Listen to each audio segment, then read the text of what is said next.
समय में कहता था कि सपा बसपा का गठबंधन ये देश की राजनीति को बदलेगा, गठबंधन नहीं चल पाया और बात बहुत छोटी आई है, किसने किसका फोन नहीं उठाया, किसने किसको फोन किया। और जिस समय मुझे सूचना मिली तो सबसे पहले मैंने उन्हीं से पूछा। उन्होंने कहा कि हमें भी ऐसे ही धोखा मिला था, आपको भी धोखा मिल गया। दानवीर कर्ण और त्याग का इतना बड़ा उदाहरण कहीं नहीं मिलता जो महाभारत में हम कर्ण के माध्यम से सीखते हैं, देखते हैं और सुनते हैं। लेकिन जैसा अभी कुछ देर पहले कुर्सी की बात हो रही थी, तो राजनीति में अपने विचारों को लेकर के, अपने कार्यक्रमों को लेकर के, सिद्धांतों को लेकर के अगर कुछ त्याग करना पड़ेगा तो हम समाजवादी लोग तैयार रहेंगे।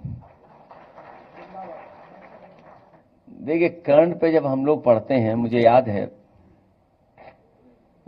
हमारे जितने भी साहित्यकार हैं सब जानते हैं और बहुत सारे साथियों ने, दिनकर जी ने जो लिखा है कर्ण के बारे में रश्मि रति में, शायद उससे अच्छा कर्ण के बारे में नहीं लिखा गया होगा।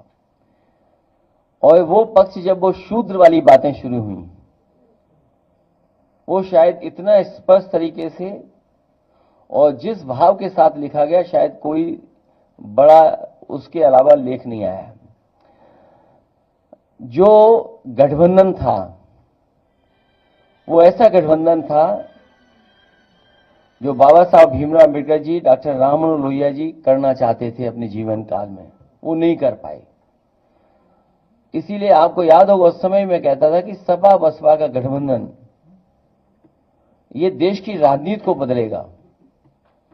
लेकिन कुछ परिस्थितियां ऐसी रहीं जिसकी वजह से वो गठबंधन नहीं चल पाया और बात बहुत छोटी आई है, किसने किसका फोन नहीं उठाया, किसने किसको फोन किया।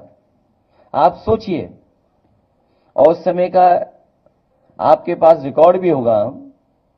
मेरे मंच में, मेरे बगल में बहुत ही पुराने बहुजन समाज पार्टी के नेता बैठे थे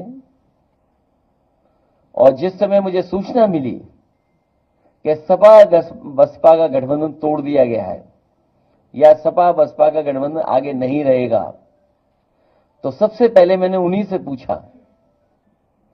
मुझे अभी भी याद है, मेरी बाईं तरफ बैठे थे वो।